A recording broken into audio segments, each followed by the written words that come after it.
So I saw the 2022 Robert Zemeckis Pinocchio remake, and it was just another Disney remake that nobody asked for. I'm telling you, they're going to be running out of remakes soon, so much so that they'll force themselves to have to be original again. Now, I do think that Robert Zemeckis is a decent director with a pretty balanced filmography ratio. I can't really consider him to be a bad director. I mean, he made Back to the Future for Christ's sakes, but he also made 2 horror movies that were put in the wrong holiday genre. And after this Pinocchio remake, I'm not really sure if he tried with this one. This was exactly what we all knew was going to be. A beat for beat slavish retelling of the 1940 original with a few changes that don't make sense. Now, I'm not going to compare other iterations, especially Steve Barron's 1996 horror film adaptation, just strictly the 1940 movie, because this is all this 2022 version was, which is precisely the biggest problem with this movie. It's just so lazy, and I'm going to explain why. Pinocchio's quote-unquote updated design is amazingly lazy. It's literally as if he jumped right out of the 1940 animation and became a 3D model, kind of like how Rocky and Bullwinkle did it in their movie. It's not terrible, but there's little to no effort with adding any sort of quirks that make this design stand out. It's just the exact same freaking thing. I mean, look at Pinocchio's eyes, for example. I guess you can say that's one difference, is the assumption that they were painted, but I think Zemeckis is forgetting one crucial thing. The eyes have clear indication that the outlines were carved in. So did Geppetto just draw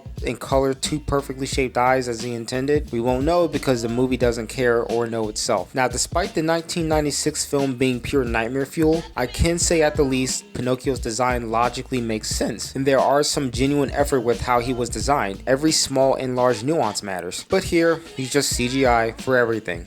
Even for when he's inanimate. Like, come on guys, really? But ironically, Jiminy Cricket, Honest John, and Gideon actually look great. Sort of realistic, but still have clear expressions, unlike the last time Disney tried this with talking creatures. It's a puppet, so who cares, right?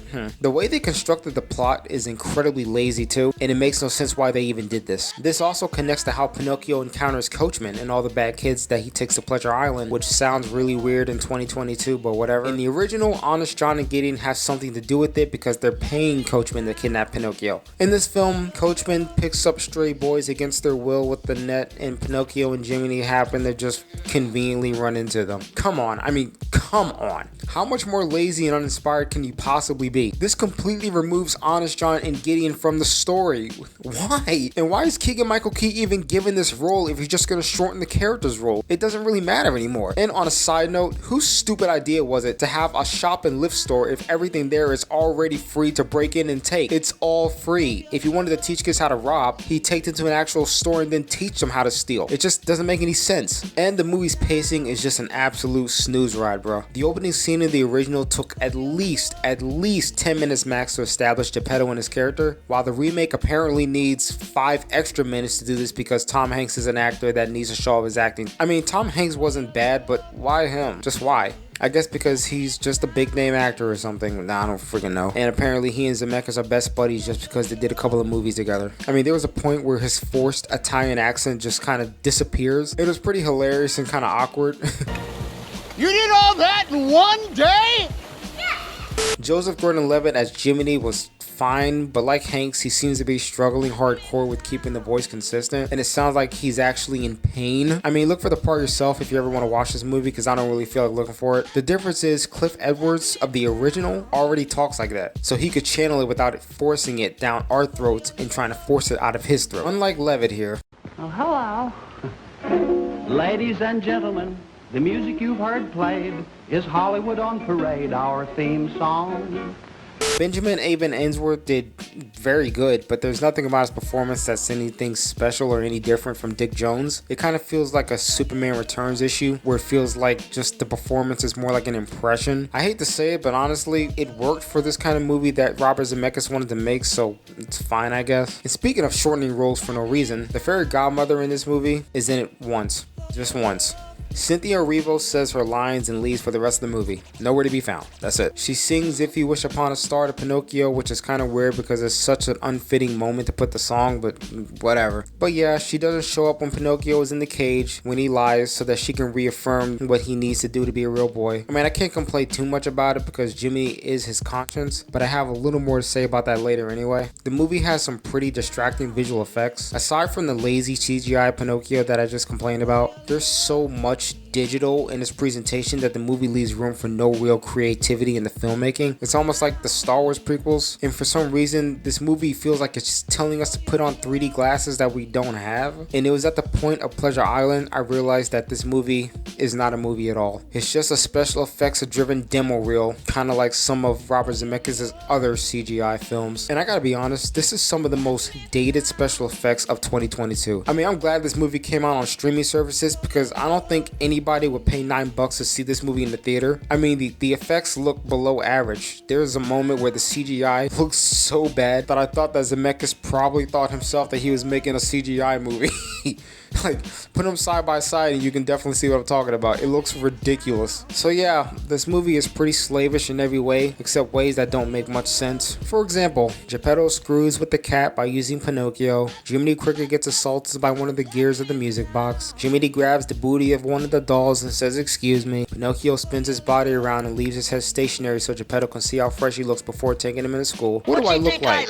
A jackass? The I Got No Strings song is structured the exact same way, with some minor changes that I'll get into later. Gideon knocks Honest John out with the mallet by accident. Donkey Tail comes out of Lampwick's butt behind Pinocchio. But my god, did they actually miss the mark on this one. I mean, look, I know it's 2022 and showing a child smoking and drinking probably isn't the best idea nowadays, but Pinocchio's reaction to Lampwick's transformation was genuine, natural, and funny, especially when he puts the cigarette and the beer away after he sees Lampwick's tail butt. While the remake is just this emotionless, uncanny valley looking face, like, whoa, hey, wait a second, this does seem kind of familiar. You guys just don't care at all, do you? Especially you, Zemeckis. The music numbers for this movie are transferred straight from the original with a few original songs that I already forgot. The film's overall score is really forgettable, so much so that I can't pinpoint any piece of music that stood out. I mean, guys, I'm trying really hard right now to think about it and I can't get anything. Also, there's this really weird, undefined romance between Pinocchio and this girl's puppet, but she might have a thing for him, but she uses her puppet as a boundaries substitute, and that doesn't make any sense either. She seems so fixated on him that she asks him to go with her on her new show at the end of the movie. Like, this is so random. Like, the boy's 9 years old and she's like, what, 18? It's just kind of weird. I'm not really sure exactly what her intentions are. I'm not trying to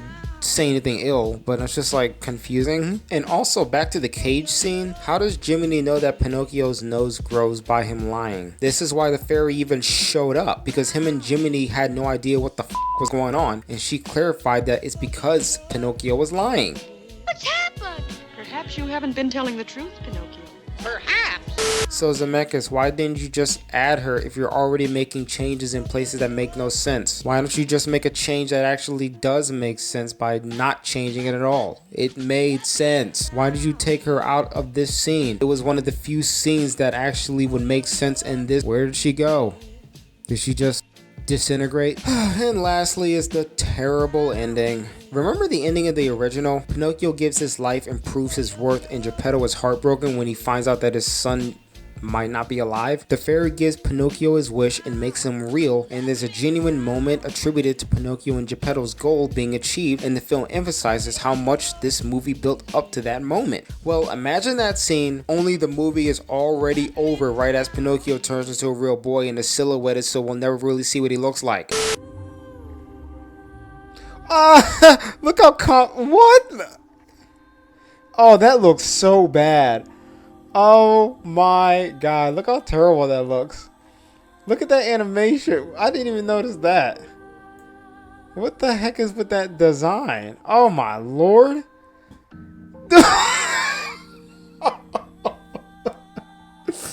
What in the heck? I didn't even notice how bad that looks. That doesn't even look like a boy. That looks like a midget man. Oh my lord. So you mean to tell me that they actually, okay. Dude, that looks so bad. That's why they cut away real quick and did a wider shot, because they didn't want people to notice how bad that looked. That looks awful. That doesn't even look like, nah, dude, this is going in the video. I didn't even notice this. This is going all up in the video.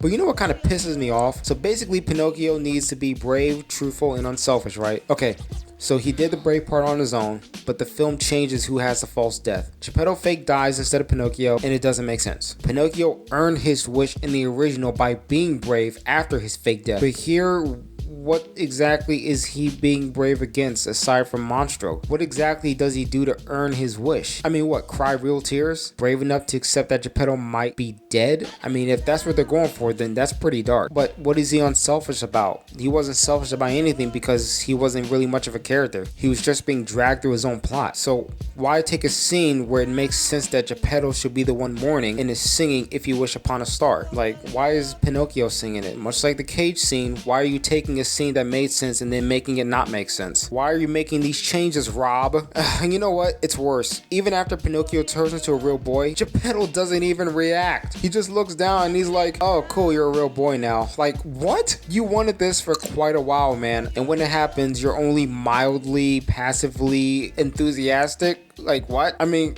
again, nobody cares about this. Zemeckis doesn't care. Disney doesn't care. They already have your subscription money, so they'll just dish out as much crap as they want, and they'll already know that you're paying for better crap anyway. The only version of Pinocchio that I give a crap about is Guillermo del Toro's version, which actually looks like a vision for this story, and not just another soulless cash grab like this movie. Overall, this remake didn't really make me angry like the Mulan and Aladdin remakes did, because I was never really attached to the original Pinocchio, but after watching it again, I have a newfound appreciation for it, and I actually enjoyed it a lot, unlike this soulless garbage that they already knew it was. I say skip the movie if you value your brain cells. Now, originally on my letterbox I gave it 2 stars, but I think I'm just gonna drop it to a half a star because there's nothing here. There's nothing here to watch. There's nothing here to sit through. It really is just an incredibly boring movie. Put it on for babies. Put it on while you're freaking ironing your clothes. There's just nothing here. Alright, the Blair Witch Project review will take some time. Now I'm going to contribute quite a lot of time because I took a 2-week leave from work, so hopefully I'll have it done hopefully by this month. I want it done by this month. But thank you for watching. Follow my IG, my Facebook page. I just started a Twitch channel, and hopefully I'll see y'all in the next video. So peace.